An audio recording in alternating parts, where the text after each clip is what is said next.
Ces favelas font face à des dizaines de cas de contamination. La quarantaine a été imposée, les habitants appelés à rester chez eux. Mais ce confinement est difficile à respecter. Ici vivent 1,5 million de personnes, dans une grande précarité.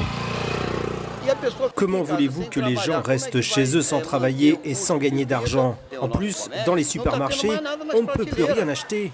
Habitués à se serrer les coudes, les habitants de cette association de quartier sont mobilisés. Voilà, on a du riz, des haricots, juste un paquet de chaque. On ne peut pas faire plus pour le moment.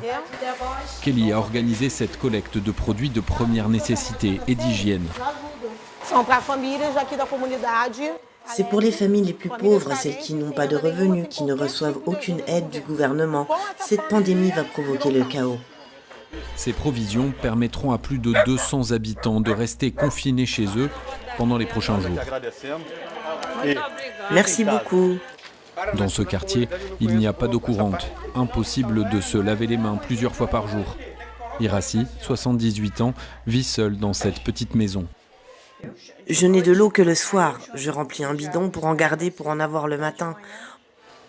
On ne peut pas aller vivre ailleurs, donc on va souffrir ici. En plus, j'ai du diabète et de l'hypertension. Malgré les risques, le président Jair Bolsonaro a appelé les Brésiliens à reprendre une vie normale. Par crainte des conséquences économiques, il refuse le confinement. Dans les favelas de Rio, la colère gronde. Son raisonnement, c'est que tous les pauvres doivent aller au front, continuer à travailler et mourir, c'est tout. Ceux qui vont tout y perdre ici, c'est nous. On va perdre nos familles. Face à l'inaction du gouvernement, les trafiquants de drogue, qui contrôlent certains de ces quartiers, ont décidé de faire respecter le confinement. Ils ont fait passer la consigne aux habitants de rester chez eux.